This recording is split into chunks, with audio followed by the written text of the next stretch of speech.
20 के बाद 25, 5 के बदले 25। ऑल इंडिया मजलिस इत्तेहादुल मुस्लिमीन 2025 के विधानसभा चुनाव में इस तैयारी में है कि जिस तरीके से उनके 4 विधायकों को राष्ट्रीय जनता दल ने तोड़ा था, उसके जवाब में 5 के बदले 25 विधायक जिता कर आएंगे या फिर 5 के बदले 25 सीटों पर हराने का काम करेंगे, राष्ट्रीय जनता दल के हारने का रीजन बनेंगे। और अब ऑल इंडिया मजलिस इत्तेहादुल मुस्लिमीन ने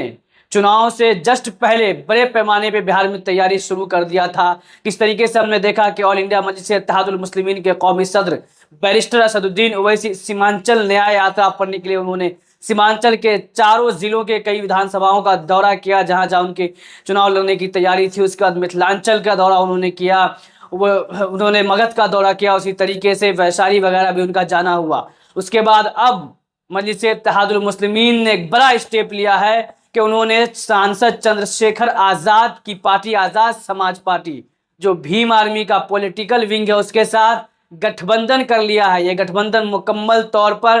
तय हो चुका है, यानी कि इस वक्त पार्लियामेंट के अंदर जो 2 मजबूत आवाज हैं, एक दलित समाज से और एक मुस्लिम समाज से, यानी चंद्रशेखर आज़ाद और असदुद्दीन ओवैसी, दोनों ने हाथ मिला लिया है। हम सब जानते हैं किस तरीके से ये 2 सांसद मुल्क भर में फैन फॉलोइंग रखते हैं, किस तरीके से पूरे मुल्क के नौजवानों में इन दोनों को लेकर एक उत्साह देखा जाता है। जहां भी ये दोनों सांसद पहुंचते हैं मुल्क के किसी भी हिस्से में, वहां पर जब में गफीर जमा हो जाता है, जन सैलाब जमा हो जाता है। अब इन दोनों सांसदों ने हाथ मिला लिया है और अब चंद्रशेखर आज़ाद व असदुद्दीन ओवैसी की पार्टी यानी आज़ाद समाज पार्टी और मजलिस इत्तेहादुल मुस्लिमीन बिहार में एक साथ चुनाव लड़ने जा रही है। चुनाव का ऐलान हो चुका है। 17 अक्टूबर को नॉमिनेशन का लास्ट डेट है और मुमकिन है कि आज से कल 2 दिनों के अंदर में मजलिस इत्तेहादुल मुस्लिमीन और आज़ाद समाज पार्टी अपने गठबंधन का ऑफिशियल ऐलान कर दे। और ना सिर्फ ये कि 2 पार्टियां गठबंधन कर रही हैं, ये दोनों पार्टियां मिलकर तीसरे मोर्चे की तैयारी कर चुकी है। तीसरा मोर्चा बन चुका है और उसका ऐलान भी उस प्रेस कॉन्फ्रेंस में होगा जिसमें ये दोनों पार्टी अपने गठबंधन का ऐलान करेंगी। उस गठबंधन में आदिवासियों की कई पार्टियां हैं, दलितों की कई पार्टियां हैं और सूचना ये भी आ रही है, अंदर खबर के अंदर खाने मीटिंगें चल रही है, बातचीत चल रही है कि जिस तरीके से 2020 के विधानसभा में एक गठबंधन एमआईएम और देवेंद्र यादव का बना था, दूसरा गठबंधन उपेंद्र कुशवाहा और बहुजन समाज पार्टी का बना था, लेकिन बाद में ये दोनों गुट मिल गए और एक चारों ने मिल करके और पार्टियों को साथ लेकर के एक अलग अलायंस बना लिया था। उसी तरीके से मुमकिन है कि अभी एमआईएम और आज़ाद समाज पार्टी का गठबंधन और जो पहले से गठबंधन चल रहा है तेज प्रताप यादव का, लालू प्रसाद यादव के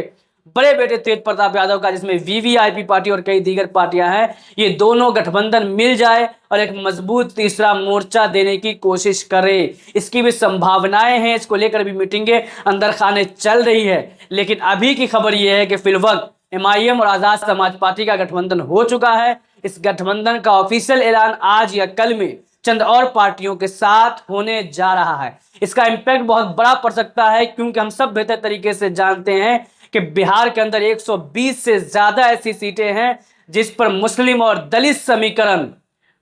किंग मेकर की हैसियत रखता है, किंग बनने की हैसियत रखता है। बिहार के अंदर दलित और आदिवासी एससी एसटी की तादाद 21% है, उसी तरीके से मुसलमानों की तादाद करीब 18% है। अगर ये दोनों का कॉम्बिनेशन बनता है यानी कि 21% और 18% मिलते हैं तो करीब 39% वोट बैंक है, जो एक बड़ा वोट बैंक है। अगर इसको साधने की कोशिश की गई, इसका कॉम्बिनेशन बनाने की कोशिश की गई तो लंबे दौर की सियासत में, लॉन्ग टर्म की पॉलिटिक्स में बिहार का पूरा सियासी समीकरण चेंज हो सकता है। यही वजह है कि बिहार में लंबे समय से ये चर्चा रहा है और बहुत सारे लोग ये डिमांड भी करते रहे हैं कि चिराग पासवान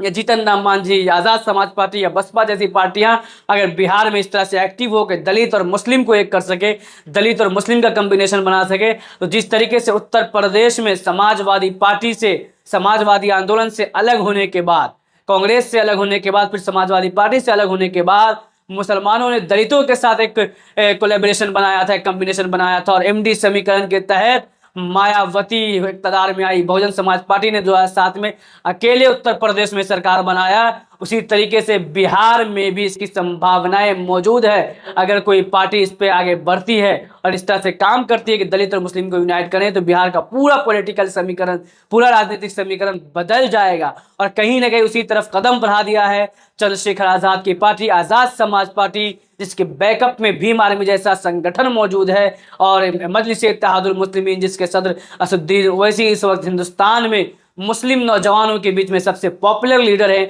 इन दोनों ने मिलकर के अब देखते हैं कि आने वाले दिनों में इसका क्या इम्पैक्ट पड़ता है, और ख़ास तौर पे जो इस वक्त 2025 का बिहार विधानसभा चुनाव है, इसमें ये कितना इम्पैक्ट डाल पाते हैं। इतना तो तय है कि अगर ये दोनों पार्टियां मजबूती से चुनाव लड़ती हैं, गठबंधन में आगे बढ़ती है, तो कम से कम 40 सीटों पर इनका असर होगा और करीब 1 दर्जन सीटें ये दोनों जीतने में कामयाब हो सकते हैं। इसकी एक वजह यह भी है कि न सिर्फ एक कम्बिनेशन बना रहे हैं, बल्कि इनके कैडर भी मौजूद है। पिछले दिनों अगर आप असदुद्दीन ओवैसी के दौरा को देखे होंगे, आप सीमांचल से लेकर मिथिलांचल और मगध तक जो उनकी रैलीज हुई है, उसको अगर हम देखते हैं तो हर जगह जहां भी वो पहुंचे वहां पर जनसैलाब उमड़ा है। और उसी वक्त जब एमआईएम ये जनसभाएं कर रही थी, उसी वक्त आज़ाद समाज पार्टी का भी साइकिल न्याय यात्रा बिहार में चल रहा था। और साइकिल न्याय यात्रा में हमने देखा है कि सारण के इलाकों से लेकर के सीमांचल तक, हर इलाके तक उसके प्रदेश अध्यक्ष जौहर आज़ाद, प्रदेश सचिव इफ्तिखार आलम और दूसरे तमाम लोग, समता प्रकाश भारती उसके महासचिव और शरफुद्दीन मोहम्मद कासिमी, तमाम लोग पूरे बिहार के दौरे पर निकले। और हर जगह, हर जिले में जहां जहां वो गए, हर जिले में 2-3 विधानसभा उन्होंने कवर किया, और हर उन विधानसभाओं के अंदर सैकड़ों की तादाद में लोग उस साइकिल यात्रा का हिस्सा बने, जिससे ये पता चलता है कि मजबूत कैडर और मजबूत संगठन आज़ाद समाज पार्टी भीम आर्मी बिहार में बनाने में कामयाब हो चुकी है। लिहाजा ऐसे में एमआईएम की पॉपुलैरिटी और आज़ाद समाज पार्टी का संगठन मिल करके एक बड़ा इम्पैक्ट इस चुनाव पे डाल सकता है। देखते हैं इसको किस तरीके से महागठबंधन टैकल करती है। आने वाले दिनों में क्या असर इस गठबंधन का इस चुनाव पर पड़ता है, और उसके बाद के दिनों में भी बिहार की सियासत पर क्या असर होता है।